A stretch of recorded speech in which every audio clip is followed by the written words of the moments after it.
Oke bro, sebelum kita lanjut ke teknik 15, ada satu pertanyaan lagi.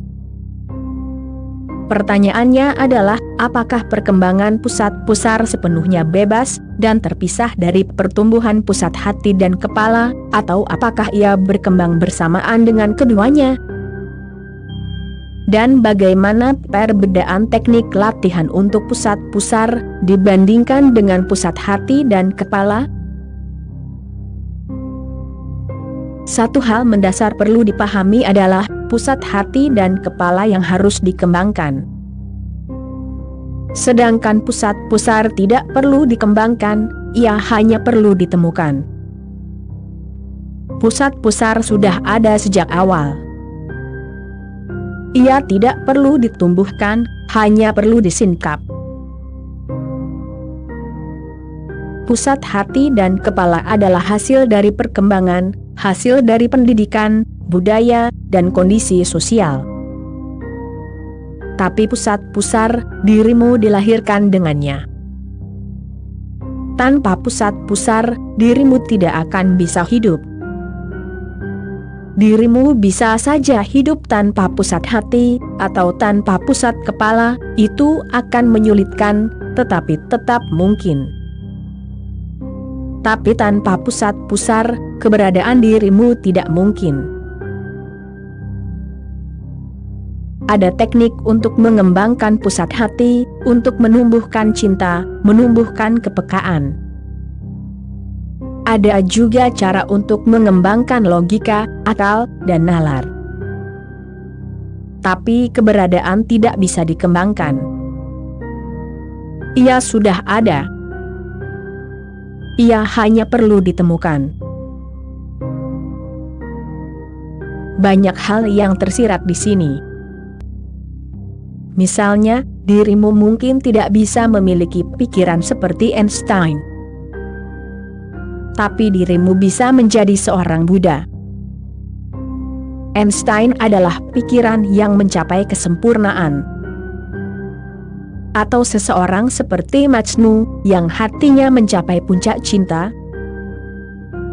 Tapi dirimu mungkin tidak bisa menjadi Majnu, karena cinta dan pikiran itu perlu dikembangkan.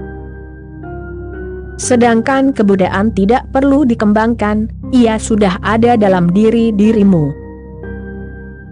Ia adalah pusat dasar, pusat asli, pusat pusar.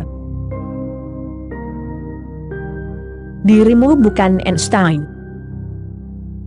Untuk menjadi seperti Einstein, dirimu perlu tumbuh dalam lingkungan yang sama persis seperti dirinya, orang tua yang sama, rahim yang sama, waktu dan tempat kelahiran yang sama, teman yang sama.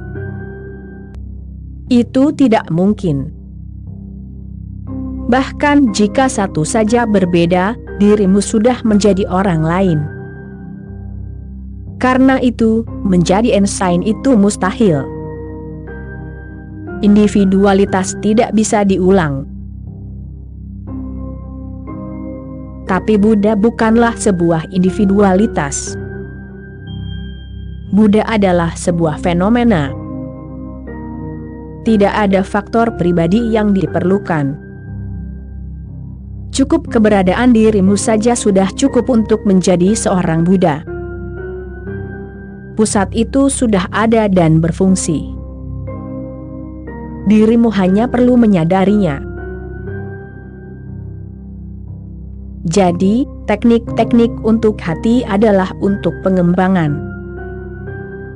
Sedangkan teknik untuk pusat pusar adalah untuk penyingkapan. Dirimu harus menyingkapnya. Dirimu sudah seorang Buddha, dirimu hanya belum sadar.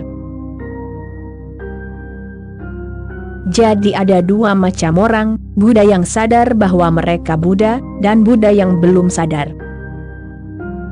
Tapi semuanya adalah Buddha.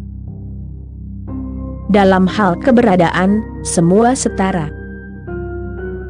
Hanya dalam keberadaan ada komunisme sejati. Dalam hal lain, komunisme adalah ilusi. Tak ada dua individu yang benar-benar setara dalam dunia luar. Ketidaksamaan adalah dasar di dunia luar, tapi kesetaraan adalah dasar di dunia batin. Maka jika saya berkata bahwa hanya agama yang membawa komunisme sejati, saya maksudkan komunisme ini, kesetaraan terdalam dalam keberadaan dan kesadaran. Dalam hal ini, dirimu setara dengan Buddha, dengan Kristus, dengan Krishna. Tapi dalam aspek lainnya, tidak ada dua orang yang benar-benar setara. 112 metode meditasi ini sebenarnya bukan untuk mengembangkan pusat pusar, tapi untuk menyingkapnya.